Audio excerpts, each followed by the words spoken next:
everyone. Welcome back to Deep Sleep English, the podcast where you learn English naturally while listening to real conversation. Yes, please, and subscribe to Deep Sleep English.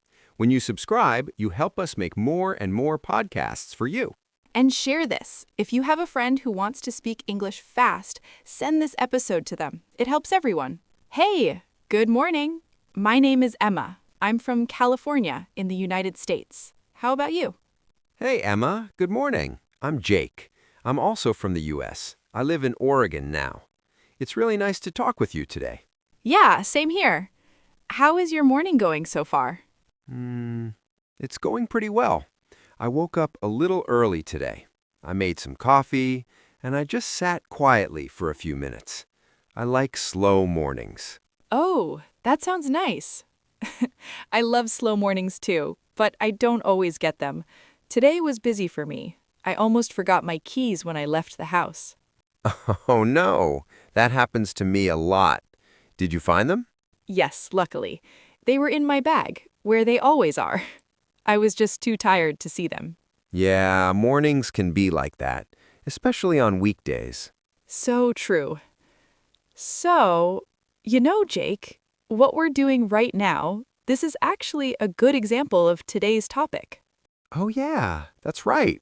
Today we're talking about small talk, but not just hello and how are you. Exactly.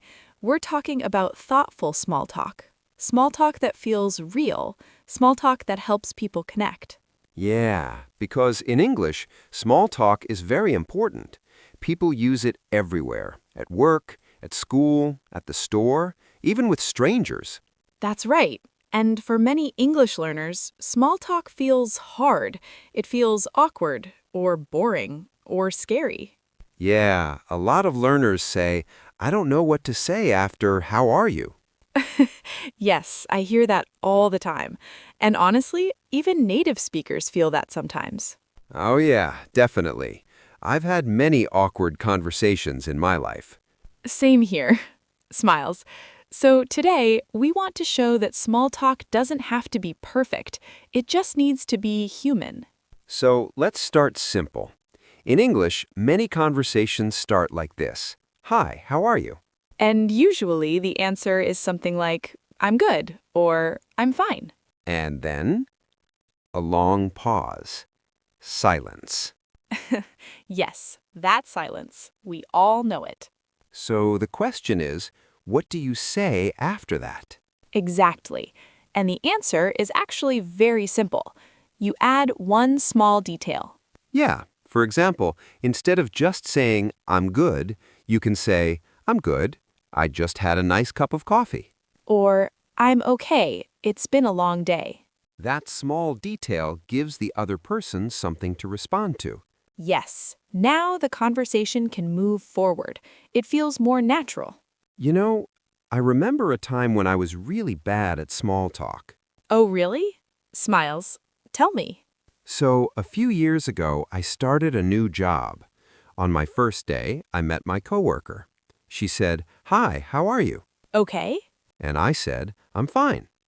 And then, nothing. I just stood there. Oh, no. Yeah, it was so awkward. She waited. I waited. Then she said, So, welcome. Oh, that feeling is the worst. It really is. After that, I told myself, next time, say more than one sentence. That's great advice. Just one more sentence can change everything. So let's talk about good small talk topics. Yes, some topics are safe and easy. For example, the weather. Yeah, people joke about that, but it works. Right. You can say, it's really hot today, or it's raining a lot this week. And then maybe add a feeling, like, I love rainy days, or I miss the sun. Another great topic is daily life. Work, school, morning routines. Yeah, like, I've been really busy at work lately, or I'm learning something new at school. And food. Food is always good. Yes, food is the best topic. Everyone eats. You can say, I tried a new restaurant, or I cooked pasta last night. And then you can ask a simple question about you. Or, do you like that food? This part is very important. After small talk starts, you ask follow-up questions. Yes, but keep them simple. For example, if you say, I had coffee this morning, the other person can ask, oh, what kind? Or, do you drink coffee every day? These questions show interest. They say, I'm listening to you. And people like that. They feel seen. You know, small talk isn't only about facts, it's also about feelings. That's true. You can share small emotions. Like, I feel a little tired today, or I'm excited for the weekend. That makes the conversation warmer. Yes, it feels more real, more human.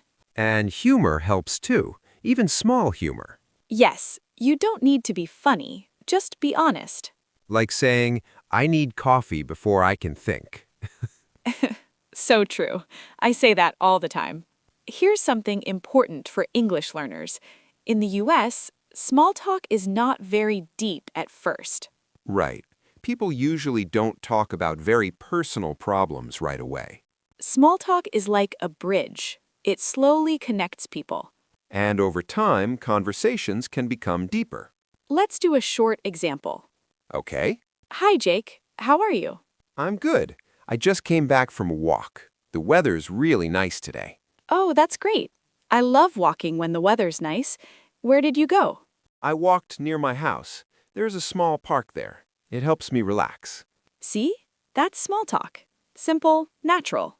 So, if you're learning English, remember this. Small talk is not about perfect grammar. It's about connection. It's okay to be slow. It's okay to pause. It's okay to make mistakes. People care more about your feeling than your words. Start small. Add one detail. Ask one question. And be yourself. That's the best small talk tip. I agree. Smiles, nods. Thanks for talking with me today, Jake. Thank you, Emma. I really enjoyed this conversation. And to everyone listening, keep practicing. You're doing great. Yeah, one small conversation at a time. Thank you for listening. See you next time.